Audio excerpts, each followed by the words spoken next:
Olá pessoal, então vamos dar continuidade à nossa aula, a segunda parte do capítulo 7. Na primeira parte do capítulo 7 nós falamos então da equação de Euler-Lagrange e como obter então as equações de movimento a partir da resolução da equação de Euler-Lagrange. Na segunda parte desse capítulo eu queria falar para vocês então da dinâmica hamiltoniana. Então, como nós dividimos em duas partes, né? Na verdade, para complementar a aula da semana passada, ainda ficou faltando eu falar deste tema, que é sobre as forças de restrição, ainda relacionado ao tema do capítulo, ao tema que foi abordado na aula passada, né? Então, a partir daqui desse slide, aqui a gente muda então um pouco o assunto, ainda dentro do mesmo capítulo, né? Então, nós tínhamos parado aqui no problema 7.10 e para a gente finalizar então o conteúdo da aula passada, né, eu vou colocar esse problema 7.10 aqui para depois já começar com a dinâmica hamiltoniana. Então, só para a gente concluir o conteúdo da aula passada, deixa eu falar para vocês então um pouco sobre essa questão das forças de restrição. Bom, nós vimos então no capítulo anterior que se o problema possui um vínculo tal que possa ser escrito na forma de um segundo funcional, k igual a integral de x1 até x2, de g, de y, y' e dx, ele tinha a forma de um funcional, né, onde k é uma quantidade fixa, a equação de Euler podia ser escrita desta forma. Então, de modo análogo, né, aqui no capítulo 7, se há alguma restrição, nada mais natural do que a equação de Euler-Lagrange ser reescrita dessa forma também, onde essa constante lambda é chamada de multiplicadores indeterminados de Lagrange. Ok, mas de forma mais prática, né, agora vamos aplicar aos problemas que nós vamos abordar. Né? Nos problemas que nós vamos abordar, que são classificados como holonômicos, né? Eles se caracterizam por possuir restrições com essa característica, né? Dependem somente da coordenada e do tempo, né?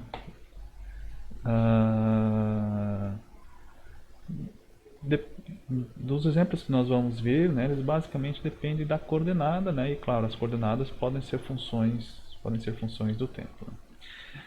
Então, o que é importante destacar aqui é que eles não dependem da velocidade. Então, as restrições que nós vamos trabalhar nesse capítulo não dependem da velocidade. E essas restrições devem ser escritas, colocadas dessa forma, né? Igual, depois que você equaciona, né, você equaciona elas para deixá-la igual a zero. Nós vamos ver alguns exemplos, ou um pelo menos.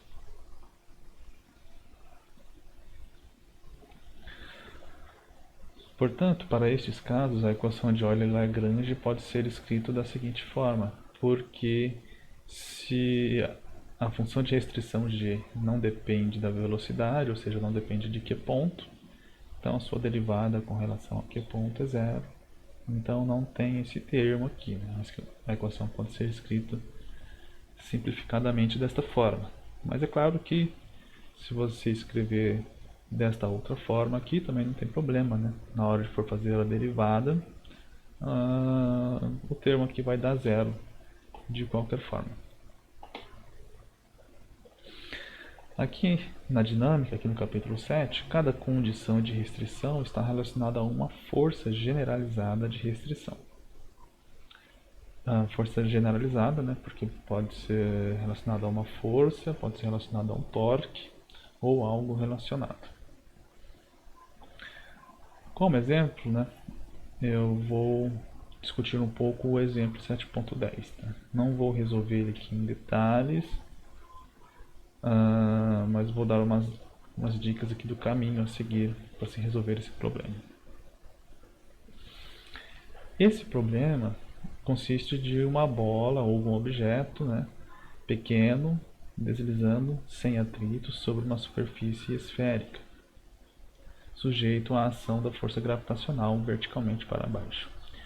E a pergunta é, em que ponto dessa superfície ele não vai deslizar até o chão e continuar em contato com a superfície, né? Então a pergunta é, em que ponto dessa superfície este objeto perde o contato com a superfície esférica? Então, esse exercício eu sempre passava para os meus alunos lá de física básica, o Halliday aborda esse problema, mas lá ele era colocado como problema de 3 pontinhos, então muitos alunos às vezes tinha medo, não tentava fazer, mas ele é bem fácil de fazer no formalismo newtoniano, até mais simples do que aqui no formalismo lagrangiano. Bom, é bem fácil, né? Depois que aprende a fazer também, né? Mas então, como que a gente resolve isso aqui no formalismo newtoniano? Você coloca todas as forças que atuam sobre esse objeto. Quais são as forças? Força gravitacional e força normal. E essas forças, a força resultante dessas forças, né, resulta na força centrípeta, já que ele está descrevendo um movimento circular aqui. Você equaciona, né, essas forças e tudo, vai ter algum cosseno, cosseno, vai ter algum ângulo aí na jogada, uma função trigonométrica. E qual a condição? Você percebe que quando o objeto está aqui em cima, a força normal é grande, quando ele está mais para cá, a força normal é menor, e a força normal ela vai diminuindo gradativamente. Então ele vai se desprender desta superfície quando a força normal for nula. Então, lá no formalismo newtoniano, a gente encontrava a posição em que ele se desprende da superfície, colocando essa condição de que a força normal é nula e depois então determinava o ângulo correspondente a esta condição. E aqui, como que vocês vão seguir então o formalismo lagrangiano? Primeiro, vocês têm que impor uma condição de restrição, né? Claro, depois de determinar a energia potencial, depois de determinar a energia cinética e tal, né? Mas você tem que impor uma condição de restrição que a coordenada R é igual ao raio, né? Então R ele é constante e a função de restrição você escreve ela dessa forma, né? Para deixar ela igual a zero. Então R menos o raio igual a zero. E substitui na equação de Euler-Lagrange juntamente com a lagrangiana. Resolve então a equação de Euler-Lagrange. Você vai ter que ter uma equação de Euler-Lagrange para R, uma equação de Euler-Lagrange para θ, duas equações diferenciais e você resolve então essas duas equações diferenciais para R e para θ. Você desenvolve essas equações até que você consegue isolar o lambda. Então perceba como que fica o lambda. 3 cosseno de θ menos 2 igual a mg. Então lambda tem unidade do que? Lambda tem unidade de força, nesse caso aqui. Por isso que chamamos então de força generalizada de restrição.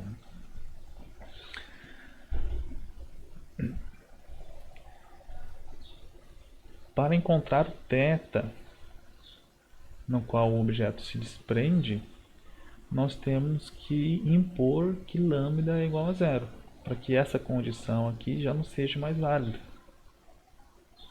E aí, então, determinamos θ igual a zero. Então veja que